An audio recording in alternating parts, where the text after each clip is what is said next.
What I'm going to try and teach you today are some basics. I want to touch on a couple of things because of all the rain that we've had recently. How many of you are growing outside with orchids without any cover over the top of them? They've been getting rained on and rained on and rained on. Everybody. With the last couple of weeks, start watching your plants for black rot or fungus. You probably should be spraying a good fungicide, a systemic and a topical. Get a couple of treatments in to just build up an inoculation because we've had a really wet fall so far. I've got several clients that have orchids out in the landscape, out on the trees. I've had to go through and spray them also. So I've done 2 consecutive treatments on those orchids, and I do them every 10 to 14 days apart so that they get that stuff into them. Does anybody know what systemic means? Well, it would be like going through the veins. Right, gets pulled into the tissue of the plant. If you're using a fungicide, there are several different types. Do not use liquid copper. Liquid copper kills a lot of orchids. It doesn't kill them all, but it will kill a good portion of the ones that you like to grow. If you're going to use a fungicide, what I typically recommend is either thiamyl or dithane. Now, because of what's going on right now, I'm using both at the same time. Just to, the dithane M45 is a topical, so it gets on it and kills anything that's active right away. The thiamyl is to build up into the tissue of the plant so that it can fend off any oncoming fungus or rot problems. Usually when you do apply this stuff, you have to make sure that it stays on there for 24 hours without any rain or being watered. Wear a mask, wear gloves, wear long sleeves, use the chemicals the way they tell you to. This stuff does, both of these are in a powder form. You do not want to breathe that powder. It's bad news for your lungs. A friend has been growing orchids for a very long time, and he was never very careful about wearing masks or protective clothing or anything. He's crystallized and fried his lungs. He's probably at 36% use or function of his lungs because of the pesticides and the fungicides that he's been using over the years. So when I tell you to use this stuff, follow the instructions, wear the safety gear, wear goggles, wear a mask, wear long sleeves, wear a glove. When you're done, change your clothes, wash them, take a shower. So I don't play with this stuff because I know what it is and I know what it will do. Now, with that, I've touched on the fungus problem. Now is the time when the days start getting shorter. We don't have as much sunshine, and it's cooler. The orchids aren't drying out as fast. So now's the time when you really have to start watching for fungus and rot. Okay? Yeah, I'm going to get that totally out of the way at the beginning.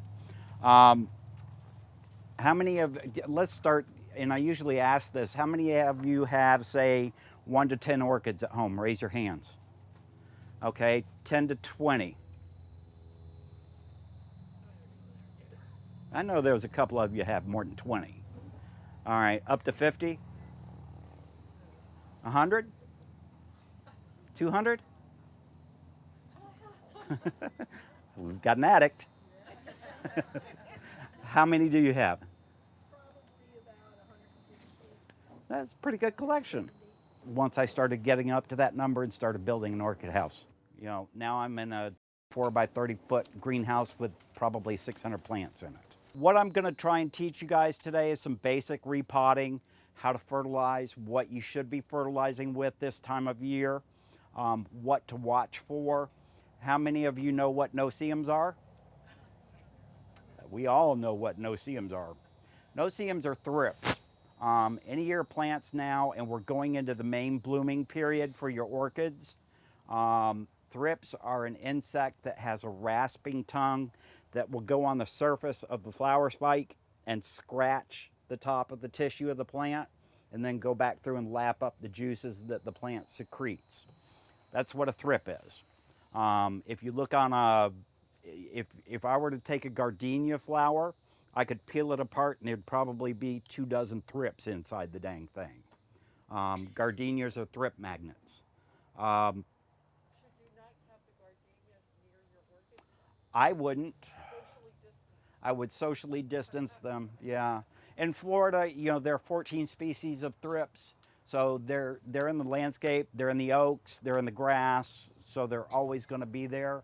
But gardenias are a real thrip magnet. So I mean, I can always find thrips in a gardenia.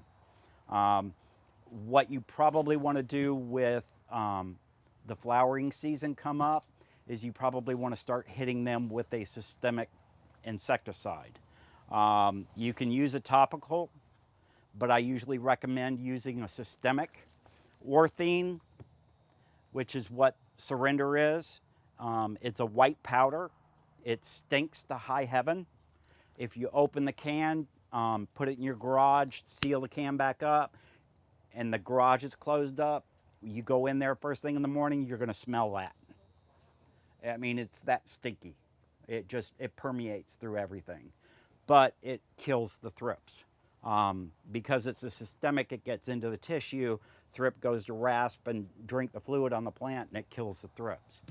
So, I usually recommend this time, when we're starting just at the beginning of the flower season, is to hit them a couple of times with that also. How many of you fertilize your orchids? That's a stupid question, isn't it? Not really. I can't tell you how many times I've heard, my flower's not, or my orchid's not blooming. Well, how often do you fertilize it? I don't. Well, that's why. When you fertilize these guys, and this goes in with thrips. When I fertilize my orchids, I'm always mixing a liquid soap in with the fertilizer. I do that with any pesticide or fungicide also. Okay? When you take a shower every morning, you wash your hair. For some of us gentlemen, we don't have that much to worry about, but when you wash your hair, if you don't rinse that shampoo out of your hair, you get this sticky mess in your hair, right? So when you add a soap to the fertilizer or the pesticide or the fungicide, and you add it to that and spray it on the orchids, it makes it stick to the plant so it doesn't get washed off. So it actually adheres. It's not like you're just spraying the chemical or the fertilizer right on the plant and it just drips off onto the ground. It actually leaves a residue on the plant, so it makes it stick to it. Now, every time you fertilize, I would recommend using a liquid soap with it. It makes fertilizer stick to it and it just doesn't drip off and go to the ground. If you're growing plants in a pot, orchids will absorb food or pesticides or fungicides through the leaves. Where they're going to take up most of it is through the root system. So make sure you're dousing the roots on them. You want to make sure that gets nice and wet, so that it has a chance to take that stuff up. With any systemic, one treatment is not going to do it. You're going to have to do it at least twice, if not 3 times, just to make sure that it gets that inoculation. A lot of times people will go through, spray it one time and say, well, I sprayed it and they didn't stop. Well, you have to follow through, you have to read the instructions, and you have to do what they tell you to do. Otherwise, it just doesn't work. So it's like taking a course of antibiotics and stopping halfway through the bottle of pills. It just doesn't work. So what I'd like to teach you today is some basic repotting. I've got a couple of plants I brought from home that came from the Vero Beach Orchid Society's accredited AOS judge. These are from his collection he gave to me last year before the hurricane. Birthday girl? I'm gonna bring you up and make you repot an orchid. I can do that. So I got the pouch and I'm ready. I'll put my mask on. Come on, baby. We're going now, how many of you ever been down to Odom's? All right, Louise Odom, Mrs. Odom, this orchid is named after her. This is BLC Maikai Louise. The reason this one is special is when the flowers open up, it has spots on the front, on the lip, and on the back of the petals. The other Maikais don't have the spotting on the back. So this was probably the best, and every one of these plants is from division and not from being cloned. So they're a piece of the original awarded plant. So pretty neat. This is what happens when you let them go for a while. They don't get any attention, they get overgrown, they don't get repotted. Come on over. I'm gonna put my mask on. I'm gonna put your helper to work too. Everybody usually asks, how do you get the thing out of the pot? I got clippers that I cut the pots open sometimes. Like Sometimes, you know, if it's a clay pot and it's really established onto the pot, sometimes I'll break the old clay pot if it's a 4-inch or a 6-inch. If it's one of the larger sizes, you can't get them anymore, so I do everything I can to save that pot. Now, this thing is really on here. Let me have those clippers and the torch. There you go, doctor. You guys have been here before. You know what the torch is for, right? Clean the clippers. So anytime you use a pair of clippers from one orchid to another, and if you're going to use it for the first time, sterilize your clippers.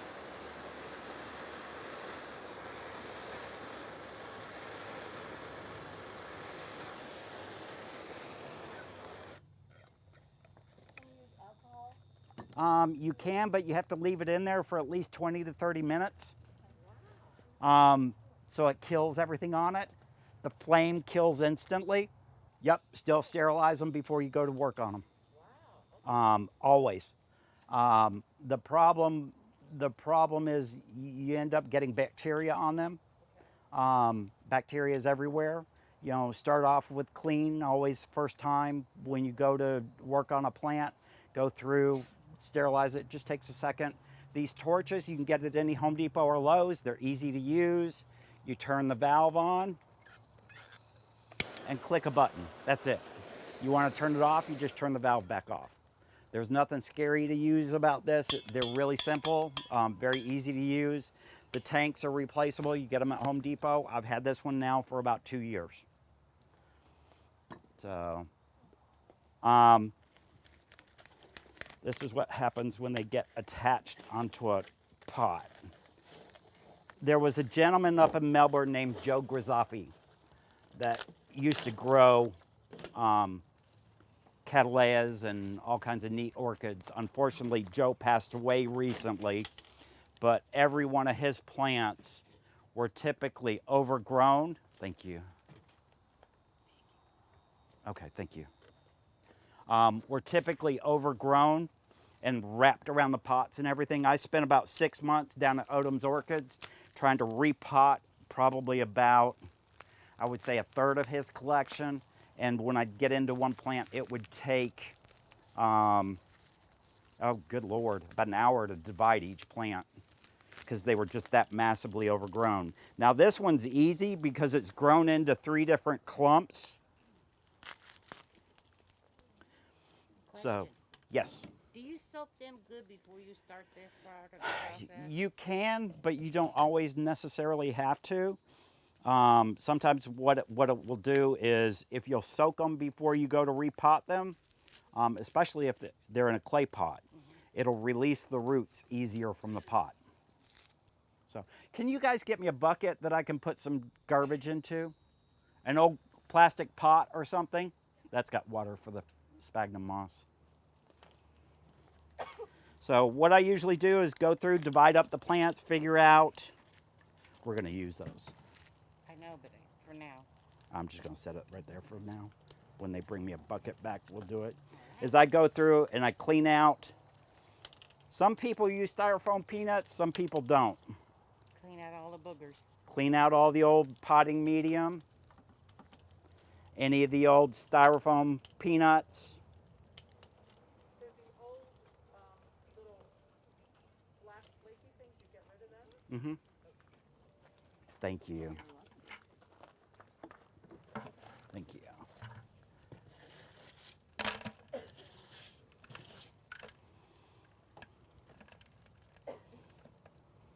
And this one's got quite a bit. It's been a while since this one's been repotted because it's got a lot of fine debris up in it. What happens with orchid bark when you repot, if you don't repot every 2 years, is this stuff breaks down, it turns into mud, almost like soil. So what happens with the plant is it doesn't have a chance to actually dry back out because it doesn't have that airspace in between the pieces of bark. So the plant won't dry back out, and they typically will succumb to rot or fungus at that point. So if you're growing in a bark material, you should be repotting every couple of years, at least every 2 years. So once it has the fungus, does it mean it's a goner, or can you just cut that off? If I've got a plant that's got one leaf that's got a spot of fungus on it, sometimes I'll take a sterile cutter or a single edge razor blade and just cut that leaf off just to get rid of it. But I'll also treat just because I. Like neem oil or something? Neem oil is for insects. It's not really a fungicide. But be really careful with any oil product, especially here in Florida. If you're going to use it in the late evening hours, not first thing in the morning so it sits there and gets hit by sun, because you will cook it. Then you burn it. I try to stay away from any oil-based products just because of that reason. There's, They're indoor orchids? well, if they're indoor orchids, that's another story. You can use them. Now, You're just trimming the roots to be manageable, right? yeah, I'm trimming the roots back so that when I go to put it back in the pot, I can get it in there. If I see anything that's overly dead, I'm going to take it off. Now, yeah. When you look at these old plants too, you're going to see some of the old back pseudobulbs that don't have a lot of leaves on them. And do you cut that off or do you leave it alone? This one's starting to turn brown at the base. The rest of the stem pseudobulb is starting to turn yellow. It's going to turn brown. It's going to die back. You can cut this off so you don't have to look at it because it's kind of unsightly. So that's not a problem. Hand me that jar of cinnamon, please. Love the cinnamon. Anytime that I do a cut on a plant, especially if it's a green cut or a wound, I will sprinkle a little cinnamon on the cut because it tends to seal. It seals that wound so that no bacteria or fungus gets in that cut. It's like putting a Band-Aid on the plant. Now, the orchid bark, not the Phalaenopsis bark, the other bark. This one? Nope, the other one.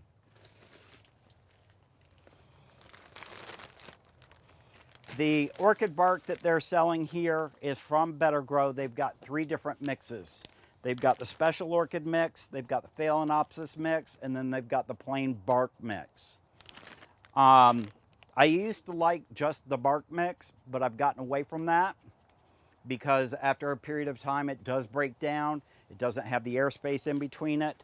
The special mix does have a little bit of charcoal, and it does have some sponge rock in it, so I like it a little bit better because it still creates a little bit of drainage even when that bark starts to break down a little bit.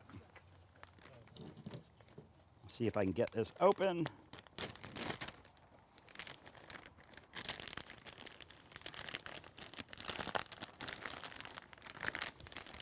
They're supposed to be Ziploc bags and open really easy.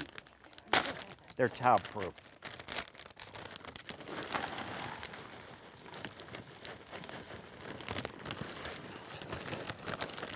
Okay.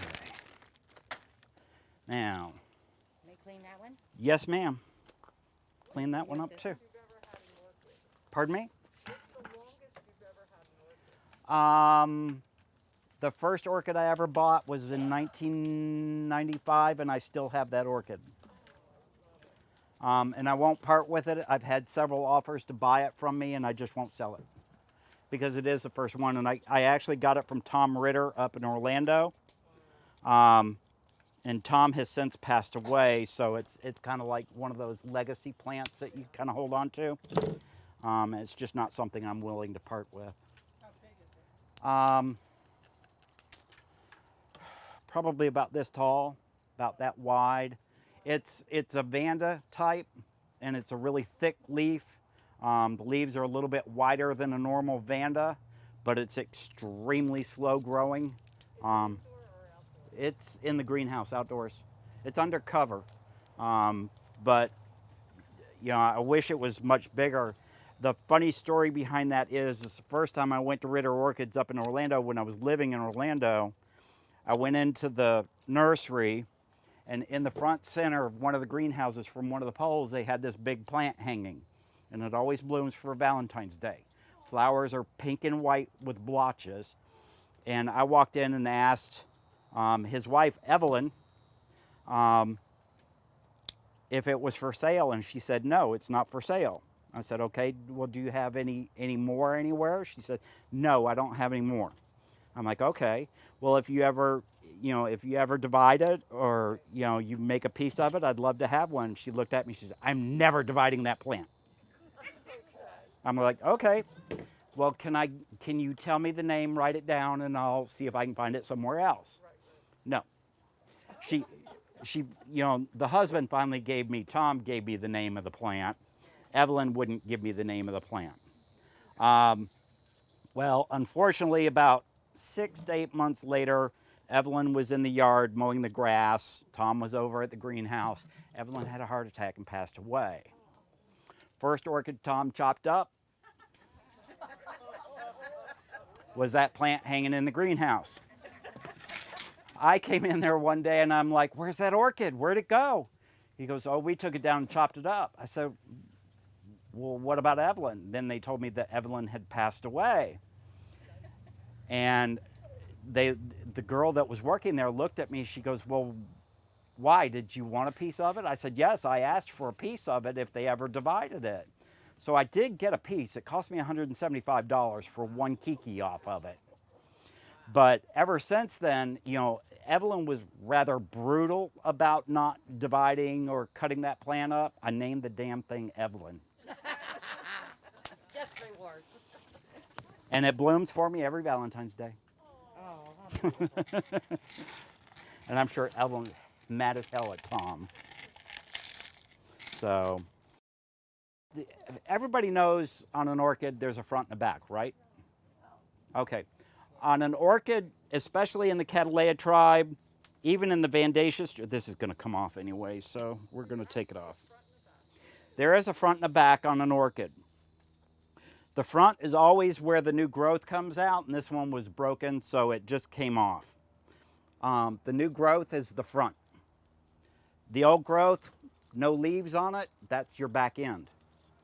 So when you're going to, and I'm gonna trim this up a little bit more. 1, 2, 3.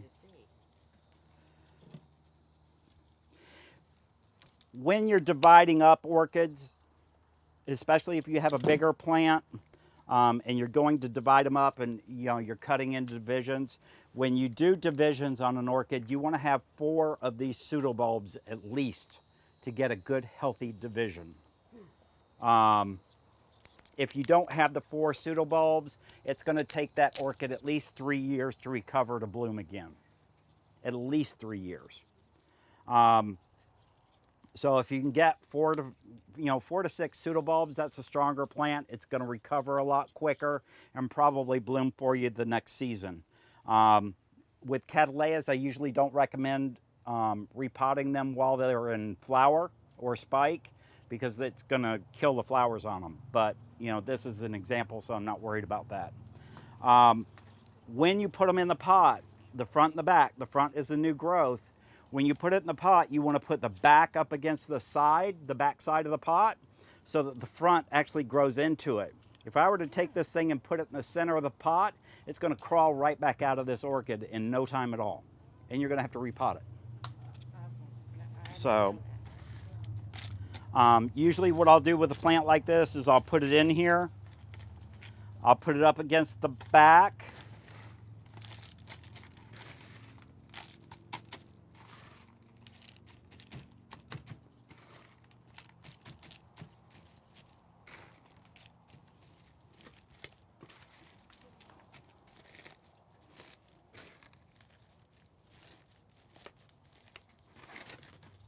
And I don't have any, I do have clips, but I don't have plastic pot clips. And when you're putting this bark in here, you got to make sure that it's in here nice and firm and secure. When you go to repot an orchid, if you put it in the pot and it wiggles around, when the new roots grow out, the new root tips are gonna rub against the pot or the potting material, and they're gonna die back. So the orchid is not gonna sit there and grow in and establish itself. Now there are different clips for plastic pots. These are clips that I make for my clay pots at home, but I'm gonna try and finagle it to use it on the plastic pot. That should do it. Would you mind repeating how you know the front and the back of the orchid? The front is always where the new growth is. Even a phalaenopsis, you know, the front is the top where the new leaves are coming out. The back is the lower part of the plant. And can you repeat the part where you said you have to keep it real tight?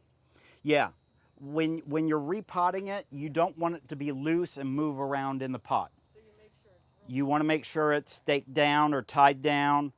If you don't have pot clips, I usually recommend putting a stake and tying up the pseudobulbs and tying it off so that What is a pot clip? little metal clips like this.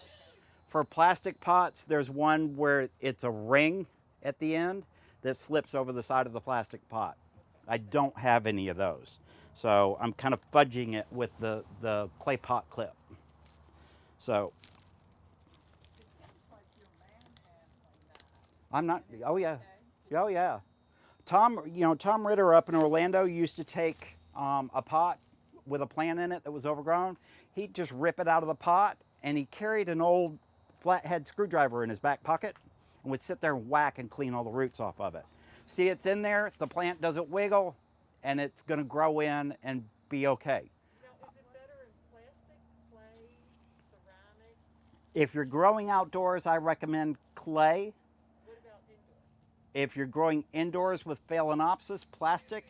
If you're growing slippers, plastic, because You can put the plastic in a ceramic thing to make it pretty? yes, Okay. you can always drop the plastic down inside a decorative pot. I do that and I feel like I'm lazy, but they last longer for me. Yeah. Well, the reason behind the difference between clay and plastic is this: clay is porous; it breathes, so it's going to wick the moisture away from the center of the pot, so it's going to help it dry out. If you're growing outdoors, you probably want to be growing in clay, not plastic. Now, if you are growing in plastic, I mean, you can find pots with more holes in them, or you can find like net pots that you can grow in outdoors without a problem. So if you have it indoors and it's plastic and you put it in ceramic, can you put that like moss on the top? Or is that Yeah, you can decorate it out. okay? There you go. Happy birthday. Oh, thank you. You So- want to give it a drink of water? Nope. Don't water it for 24 hours. I have a question. Okay. This one fell off, but you said you need 4. Mhm. Looks like that's all it's going to have on That's these. 4. And that's only got That's- 3. Like I said, 4 pseudobulbs to get a good heavy division. Can you put You those can- both in one pot? You could put these both back in the same pot. It's still going to be 2 individual plants, or you could pot these up separately and start two new plants. Oh, okay. Oh, how pretty. Look at the butterfly. I'm sorry. What is a pseudobulb? The pseudobulb is the part of the orchid that goes from where the base is, that goes up to the leaf. All right, a pseudobulb means false bulb. Consider it like a tulip or an onion. So this part of the plant actually stores food and water. That part of the plant, you know, even though it doesn't have a leaf on the back of it, it acts as a battery. It stores food and nutrients for the plant. So it's always good to have 4 of those on a plant before you go to repot. All right. Those, what are those clips? That's a little round things. Right? No, that's not going to do me any good. Nope. Yeah, the butterfly clips. I don't have any Those are for stakes the or stakes, anything. Yeah, I'm not going to be able to use those. Those won't do anything. So, all right. Okay. Like I said, you can put these in this in the same pot, or you can start them up in 2 pots. Now, when you go to repot too, I would say that's front and back. Both those two well, like hold that. on. Let me see. This is your Back. front. Oh, I'll tell you what. This is your back. This is your front. This is your new growth. This is your old growth. That's the back. Ah. And this one? This is the back side. This is the front side. It's not that easy to determine that. Sometimes, I mean, sometimes it can be tricky if you're not, if you're not sure what you're dealing with. Go ahead and put those in there. Put them up against the back. I thought you had. Don't put them that deep. Oh, When you're repotting also, I always pull it up once I get it in there. okay. When you're putting it in there, you don't want to put the base where the top of the pseudobulb starts. You don't want to bury that. That should be on top. If you're putting it below, you're slowing down the growth, and the new growth that does pop out is going to have a hard time coming out through the potting material. And typically that will cause the new growth to rot too. Now, do you need something to hold that up? Well, we don't have any stakes or anything, so there's be not. wumpy. Yeah, it's going to be wimpy. Without the proper stakes to stake that up or clip to really put it on there, that's going to be tough. Let me have one of those wire clips. Yeah. Let me see what I can do to fix that. So how often do you fertilize? How often do you want flowers? Always. At home, at Odom's, we fertilize once a week. Is that for indoors too? Well, no. Indoors is different. You know, when you're in a greenhouse, we're fertilizing and watering, you know, well, in the greenhouses, we water twice a week, but we fertilize once a week. But we're also pushing because we have a hard time selling a plant unless it has a flower on it. Now, for me personally, because I'm trying to show orchids in shows, I'm pushing them to get as many flowers as I can on a plant so that the judges will, you know, look at it and maybe judge it. The problem right now is there are no shows. All the shows have been canceled. So I've eased up on my fertilizing regimen right now, and I'm going, you know, once every 2 weeks right now. If you have fabulous plants inside and you want them nice for Christmas, I should be fertilizing Well, often inside. you say want them nice for Christmas. I mean, they're nice now. Well, Some are 2 years old. I'm going to be I very, got aphids a couple of years ago. And I lost a lot. Go ahead. I'm going to be very honest with you. Orchids are ugly plants. The only thing that's pretty about them are the flowers. The plant, the orchid plant itself is ugly, is sin. I mean, some of them are just god awful ugly. But you're growing them for the flowers, not so much for the plant. Trying to push it with fertilizer to get it bloom. It's going to bloom when it's supposed to. You're not going to be able to force it to bloom, with the exception of these guys. That's how you get these guys all year round now. Is they've figured out how to force them to bloom. Done? What do you think? Another clip. Back to how often you fertilize them inside the house. Inside, I would once a month That's pretty because they're not getting as much light, so they're not using as much food as frequently. So I would scale back to once a month. I would water once a week if it's in a plastic pot. If it's in a clay pot, you know, watch it and just check to see how quickly it dries back out. Remember, the clay pots, they're always going to wick water faster away from the interior of the pot. You also have to pay attention to what it's potted in.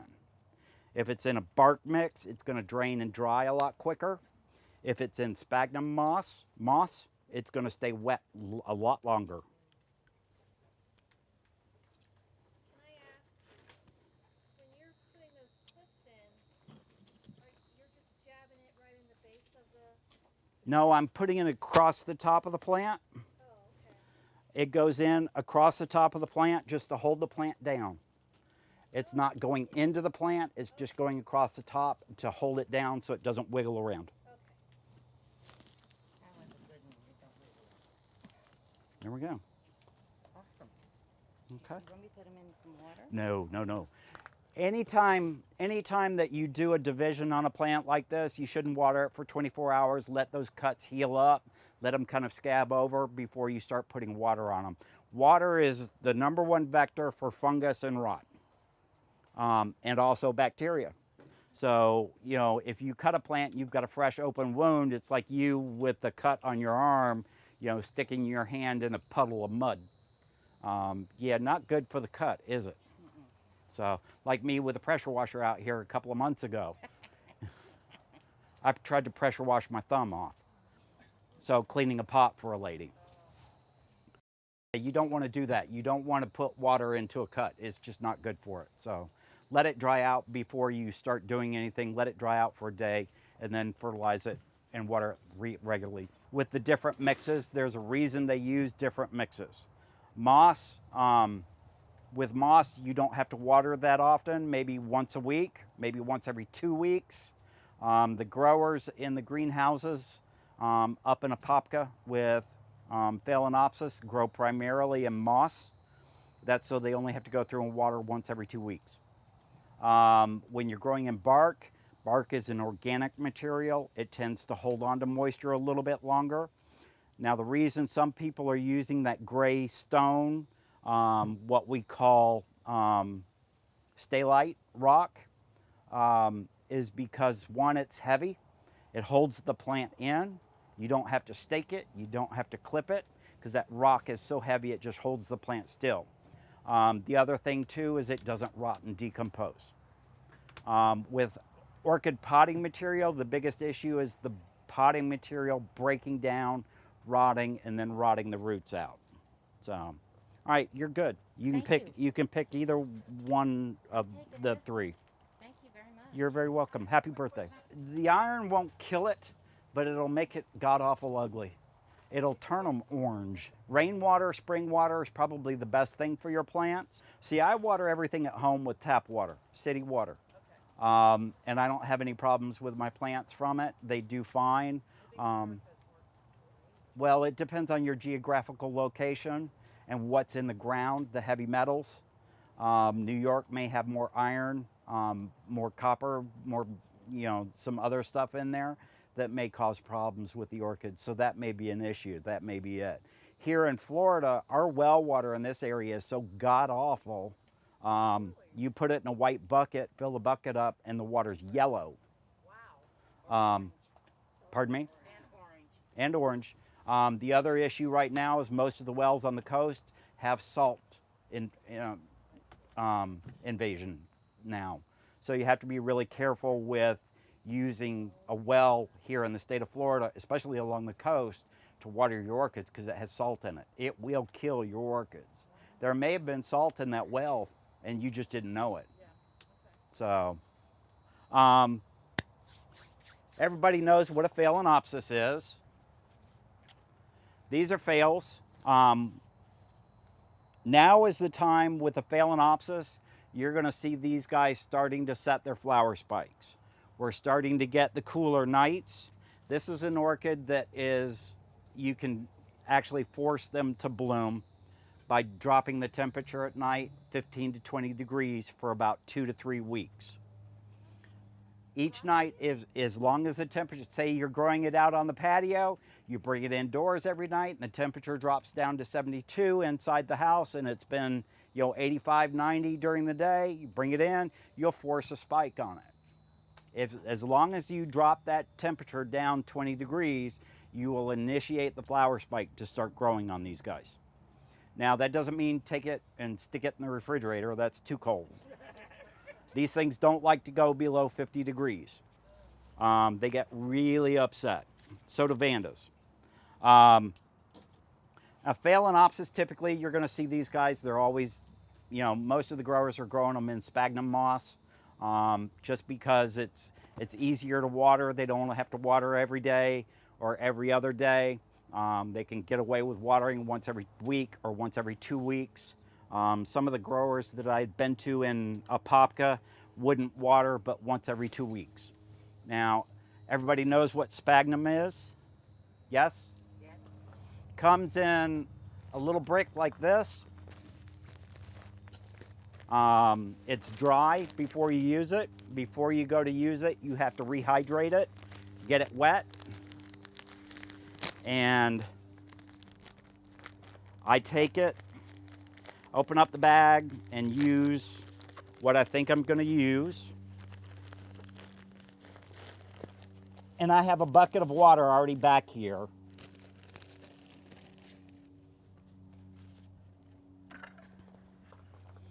That I just put in here. I put it in there, get it nice and wet.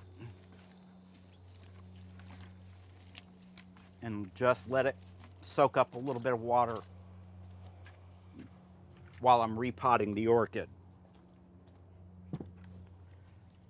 Okay, now, when you go to do a Phalaenopsis, this is the only orchid that you can repot while it has a spike on it and it won't kill a spike.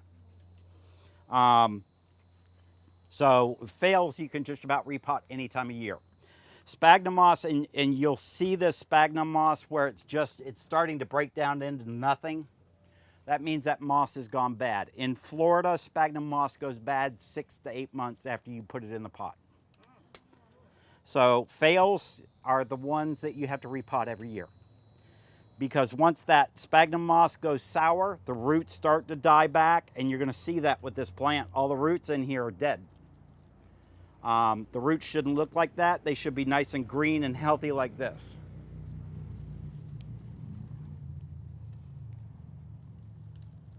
So if they're brown, do you cut them off? Yes. Any of the old rotted, dead brown roots, I cut off and trim off. What that also does is it tells the plant to start generating new root growth. It always amazes me how you guys are so rough with the roots. Oh, like I told you, I'm nothing compared to what Tom Ritter used to do. He used to take a screwdriver and just sit here and go like that across the root ball. And I'm like, what are you doing? I'm like, you're killing that plant. And he goes, no, I'm not. Well, what he didn't realize too is he's not sterilizing that screwdriver in between plant. So if there's material or bacteria or virus on that screwdriver that goes from plant to plant to plant, any of the old time growers, most of their plants do have virus. So that's unfortunate, but that's before they really understood. What am I doing? Why are you doing that? Don't you have to sterilize? Yeah, I was waiting for somebody to catch me. What are you doing? You just was talking about You guys got to get on top of this. If you see me doing something and I'm not supposed to be doing it, call me out. So, I've gone from one orchid to another. No. Some clippers handle the torch a lot better. Some people use a torch. Some people will use alcohol. Some people use TSP powder, put in a jar, fill the jar halfway up with TSP powder, and then fill it up with water, and they use their clippers in that. What about the little ones that light up? Is that good enough? You'd have to sit there and hold it over it for a couple of minutes. They do make miniature creme brulee torches. Those work just as well. And they're not, everybody seems to be scared of this. It's really nothing to be scared of. They work really easy and they're simple to use. I know what I'm going to ask. So, using kill sauce. no, No. I don't like that kill sauce. Okay. kill sauce is from a lady up in Melbourne that uses what, 409? She was using alcohol. It had to be 70%, equal parts of with distilled water and then balsam. Faisan? Yeah. So she changed it. I thought there was 409 in there. Well, when she did it at the meeting, that's what it was. It was those 3 items. Okay. And then now you can't find the 409, so now we're going with Murphy's oil soap. Oh, is it Murphy's oil soap now? You know, some of those, you know, apparently it's supposed to work pretty good, but I've never done it. I've always stuck to what, you know, I've been taught to use. You know, you know, I started out the same place where you guys did. I started in 1995, walked into Ritter's Orchids up in Orlando off of Forestall Avenue with a friend, you know, told her about the greenhouse and the nursery, took her over to it where it was, walked in. I wasn't expecting to get into orchids at the time. Bought my first orchid from Tom, you know, Evelyn. And, you know, never really honestly expected to get into the hobby like this. So it is addictive, I will tell you. I mean, it is very addictive. And the reason people have so many is because they don't all bloom at the same time. And that way you get something blooming throughout the year. Now what I'm looking for is on these plants, you see this root, and I don't know if you get, and I'm gonna cut it off and I'm gonna let you guys, I don't know if I should let you guys pass it around or not, but probably get in trouble for that.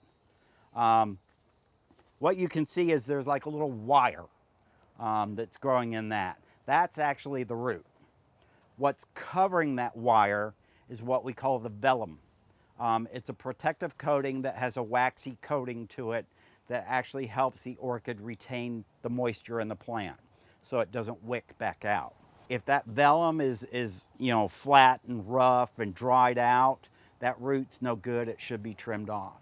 What you're looking for are good, healthy, green roots that should have green in the center. And I'll let you guys pass that around. If you've got an orchid that's not doing well in a pot, put it out in the landscape, tie it to a tree. Make sure you're watering it when you first put it out there. If it's in a pot, you need to take it out of the pot and take all the potting material off and apply the roots to the tree and then tape it on and tie it on. Now, I've got 3 or 4 people that I have done mounting in the landscape for, and what I use to tie the plant onto is green stretch tape. This stuff's nice because the roots will grow up underneath it even when you tie the plant on, or the root will grow across the top of it. Once the orchid has established the roots and it's holding on, you can go back through and cut this down a line and then gently pull each piece of tape out where you cut it, and it'll slide. If you're gentle with it, it'll come right back out and you don't have to look at the green tape. Some people seem to like to use fishing line. Fishing line's okay if it's on a palm tree, I guess. But if it's on a hardwood tree like an oak tree or something, don't use it, because what happens is the tree is growing, it's also growing in diameter. So it's got, that fishing line's gonna get tighter and tighter and tighter, and eventually it's gonna cut through the plant. When I first started out, I was putting the roots against the tree, putting a little bit of sphagnum moss over the top of it to help maintain some moisture. But what I found there's a problem with that is it attracts fern growth, and it will attract some weed growth to it too, what we call artillery fern. And I've just stopped using it. What I'm doing now is I'm applying the roots to the tree. I tape it on. If I want to make sure that, like if it's a vanda or it's a species that doesn't have a pseudobulb, like a phalaenopsis, I'll put some Spanish moss down around the root mass, because that Spanish moss will hold some humidity in there.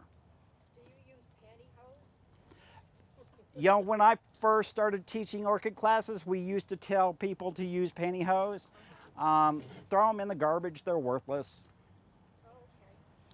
In Florida, you can't wear them. It's too dang hot.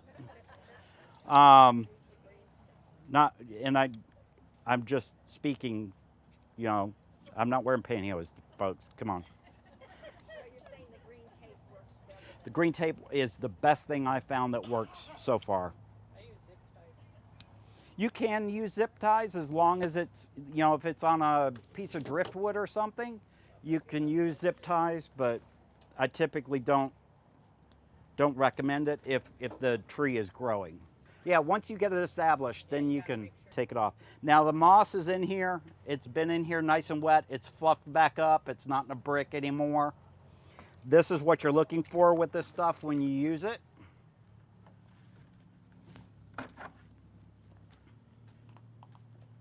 And I'm going to steal this pot.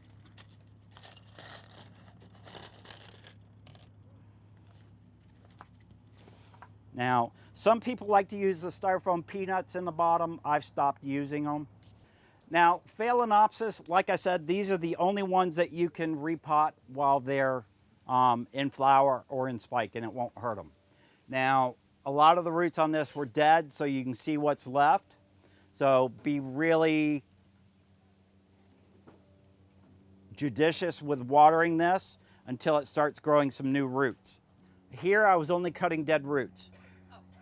So I'm not cutting live roots, I'm just cutting dead roots.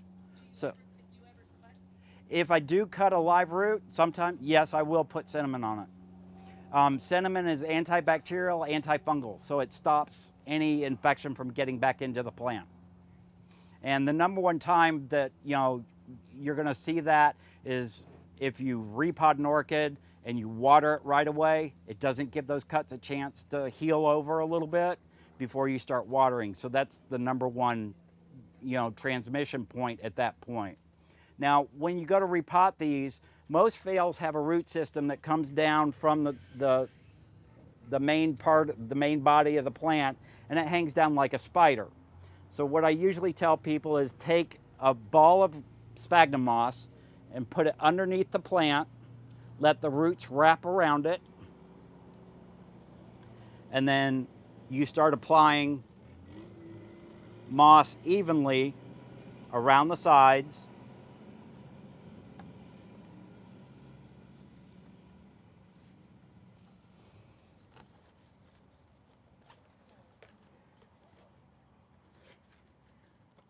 And tuck it right back into the pot. Now, because this one has lost a lot of its roots, the way orchids grow, the more roots you have, the more plant it can sustain.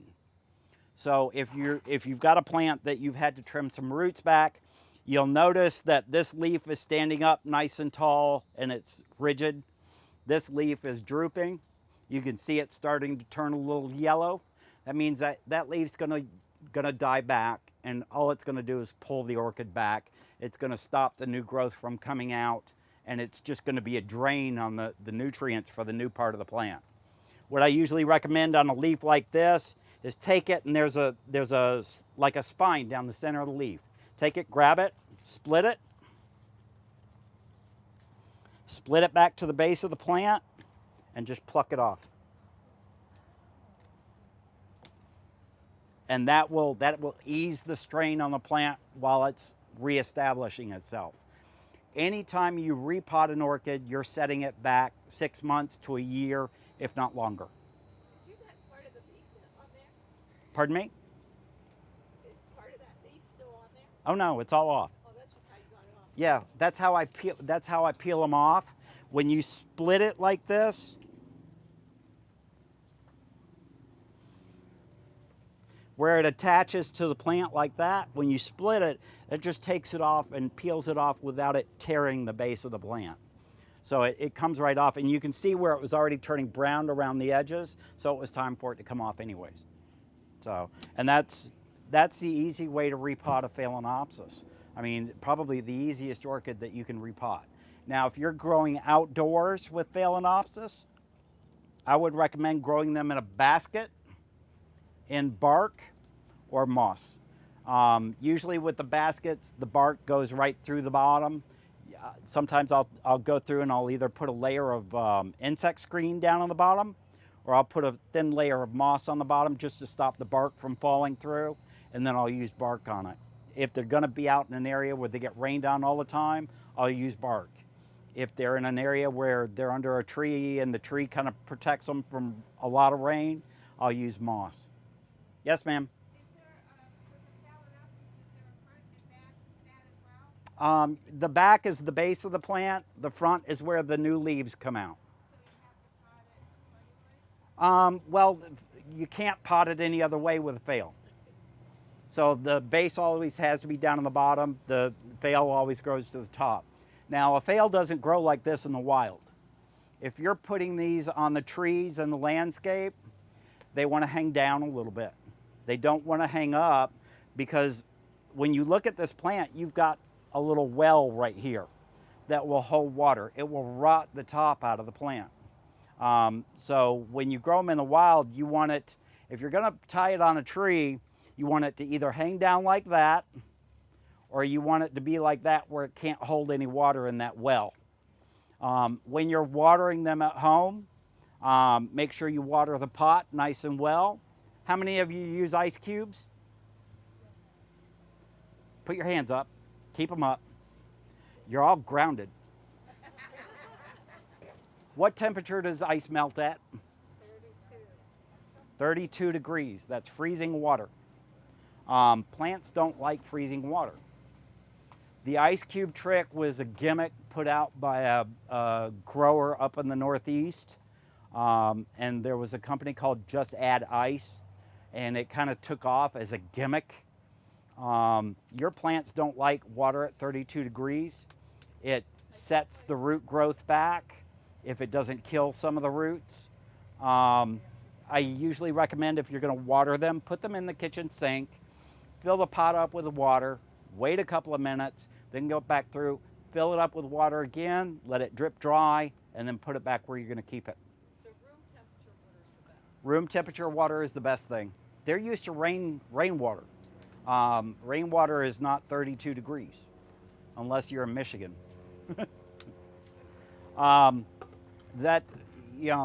It's unfortunately, we've been fighting that little gimmick for quite a while in the orchid industry. A lot of people just go, oh, or groan when they see it. How many of you have seen those lovely blue phales at Home Depot and Lowe's? They're horrible. Why would you say they're horrible? Because it's a fake color. It's like a blue popsicle. It's not, I don't know, it just, they die in the water. What they do is they tie a little ampule. They make a hole in the flower spike at the base. As the flower spike gets up to about 2 feet, they put this little ampule on there and they clamp it on. As the flower spike grows out, it draws that dye out of that ampule into the stem. Right. When they first came out, I was at the TPIE show down in Fort Lauderdale when they first introduced them, and boy, people went nuts over them. What they were telling everybody is they would bloom blue from then on out. Yeah, they didn't. Like blue hydrangeas are beautiful, you should know they're natural, but just for some reason. Right. What I want to touch on right now is watering, fertilizer, what to watch for, and a little bit on the different types of orchids that you can grow. You can grow, here in Florida, first off, how many continents do orchids grow on? Anybody tell me? 6. 6. What are they? Asia, Europe, Africa, U.S., South America, Central America, and the Arctic. I believe it's Arctic or Antarctic. One of the two, but not both. Did you name Australia? I forgot Australia. Yeah, Okay. Australia too. They don't grow down south in the Antarctic. Okay. There are orchids as far north. Arctic I don't know if they're up in the Arctic Circle or not. They may be just a spring. I've never really studied them. But there are orchids on 7 continents. So there are orchids that will grow in any climate, from full sun to deep shade. From a rainforest where it gets rained on every day to out in the California desert where they get rain maybe once a month.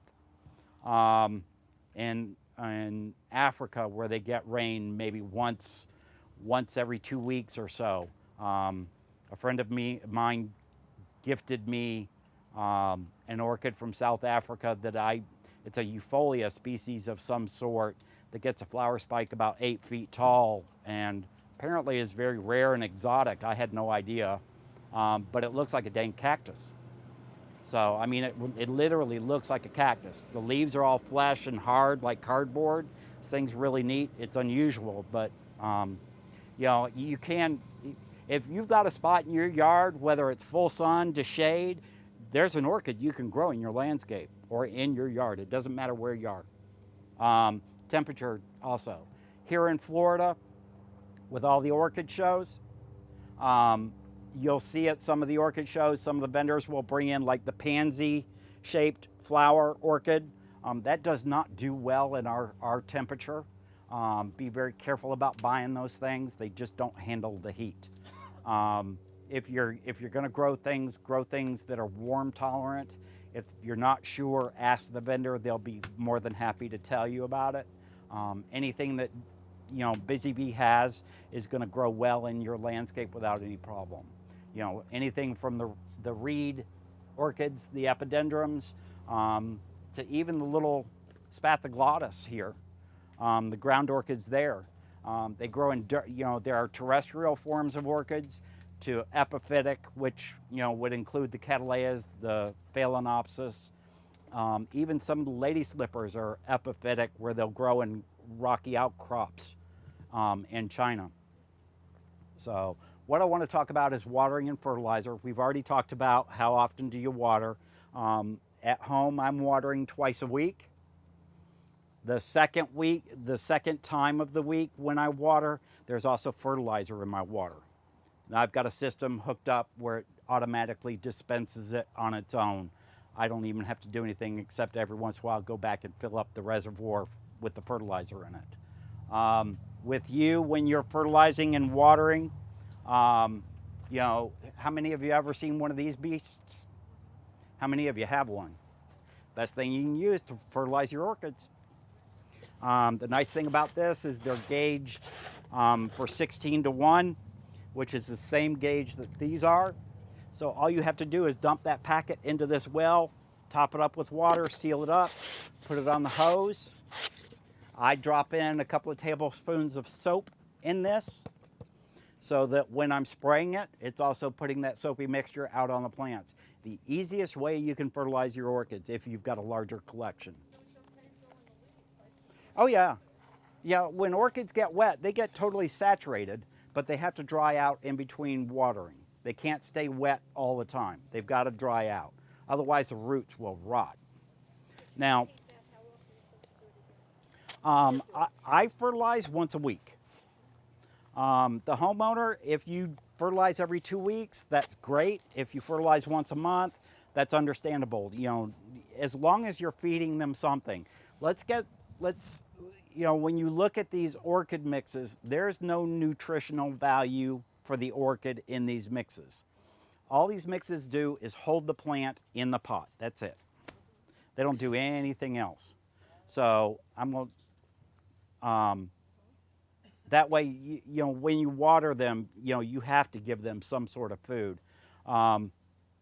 Like I said earlier, the biggest question I usually get is when somebody brings an orchid to me that hasn't flowered, the number one question I'm going to ask is, how often are you fertilizing it? And it's usually I don't, or maybe once every 6 months. Well, no. It's like giving you a McDonald's hamburger or cheeseburger once a week and sending you on the road. Let's see how well you do after a month or two.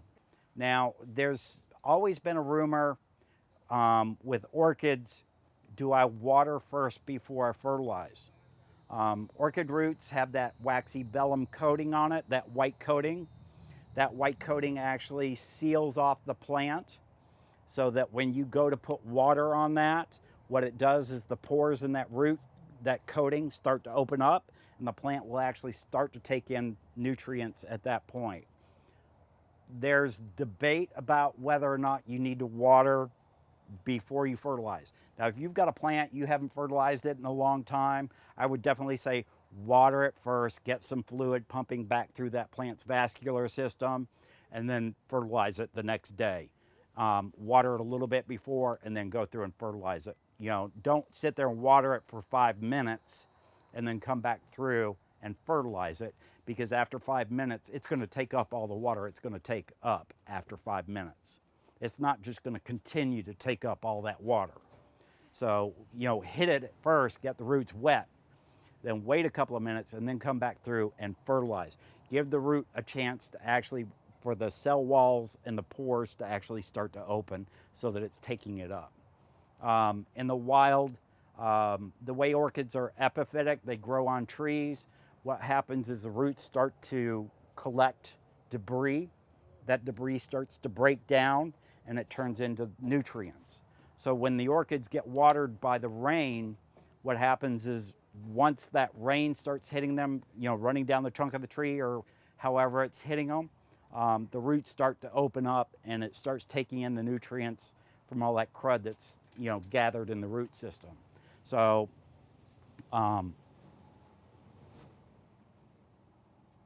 there is that debate whether or not to water before. I like to call it priming the pump, just enough to get the roots to start opening up so they start taking everything in. How many of you fertilize your orchids in the afternoon? Middle of the afternoon? How many fertilize early in the morning? How many fertilize late in the afternoon, evening? Okay. All right, there's a cell structure on orchids that closes up by 11 o'clock in the morning. That's the cell structure that actually takes in fertilizer. If you're fertilizing, the reason it closes up is it seals the orchid back up so it doesn't lose fluid during the heat of the day. Do you think that's true with all flowers or just orchids? Just orchids. It may be true with some other plants, but it's especially true with orchids. Can water late in the afternoon after the heat of the day goes away, but what's the number one rule with orchids? Don't put them away wet. You don't want your orchids wet when it gets dark out. You want them to be drying back out. Yes, ma'am. What about indoor-only orchids? Indoor orchids, still early in the morning. Same rule applies. I typically like to water my orchids in the morning. My fertilizer system is set to go off at 7 o'clock in the morning, every day. Well, not every day, you know, 2 times a week. My Vanda orchids, I do water every day. So the Vandas, you know, Vandas grow in a little plastic basket or a wooden basket with all the roots hanging down, no media. They have no way of storing any water. It's the same with the Phalaenopsis. They have no way of storing water. And this goes back to why you use different potting materials. Different potting materials can retain moisture to keep the plant going for longer. So what happens is, you know, if you've got a Phalaenopsis, you've got it in moss, you only have to water it once a week. That moss stays wet for a good 2 weeks without any problems. Now, that's in a greenhouse with no air conditioning. If you've got a house at home, you've got your air conditioning on, that air conditioning is actually removing the humidity out of your air in the house. So it's taking the humidity out. So it's going to dry your orchid out much quicker. So you're going to have to probably water that at least once a week, indoors. If it's in bark and it's indoors, at least twice a week. Well, I'm undercover, so I'm still watering twice a week. Okay. All my Vandas and Terete Vandas that are out in full sun, they still get watered even if we're getting rain. With the cats, I would say. Not with cats. With cats, it's twice a week. That's it. Okay. But I grow under a plastic roof, Yeah. so I don't get my orchids are not getting rained on. Oh, okay. If you're growing out in the landscape, if we're getting rain every other day, don't water your orchids. Hold off, let them dry back out. Make sure you're not getting any fungus or rot problems, and watch them like a hawk right now, because now's when it's going to start popping up. Now, let's talk about fertilizer types. How many of you use the Better Grow fertilizer? Just one of you? Two of you? Three of you? That's it? The gentleman that formulated these two fertilizers, probably one of the best orchid growers in the state of Florida. His name is Robert Palmer. He's over in Sarasota, Mayaca City. He is the head grower for Better Grow. That fertilizer is actually made here off of 41st Street. It's made here, packaged, and sent out across the country from Vero Beach. These two orchids, there's two formulas. One's Orchid Plus and one's Orchid Bloom Booster, or Better Bloom. We used to call it Bloom Booster. Now they're calling it Better Bloom. I use Orchid Plus, 3 times a month, and then once a month I hit with the Bloom Booster. Now, this is the time of year when we're just getting into the bloom season. Now's the time of year when you want to hit with Bloom Booster. Make sure that you're giving your orchids that extra energy so that they can produce the new flowers for this blooming season. Okay. Now, does it matter what formula or what company you use? Some people will say yes, some people will say no. My train of thought is, as long as I can get you to use a water-soluble orchid, I don't care what brand it is, just as long as you're using one. The gentleman that started Peters, everybody knows Peters Fertilizer, sold the company. Peters took it over. They changed their formulas a little bit, and now he went back into, Mr. Peters actually went back into business. His name is Jack, and he started a new fertilizer. Probably one of the best fertilizers you can get on the country too. These are your two best fertilizers in the country that you can use, both by very well-proven orchid growers. I'm not going to recommend one over the other. I've used both myself. So as long as you're using one, I don't care which one it is you use, just use them. Okay. Now, we covered water. We covered fertilizer. We covered fungicides and pesticides. Some of the pesticides that I generally use is orthene and malathion. Malathion is topical. Orthene is systemic, so it gets into the tissue. I have birds at home, so I have to be really careful about spraying this stuff just because of the birds. So I'm really judicious about using that stuff. If you've got fungus problems, my two go-to fungicides are these two right here. These are mine.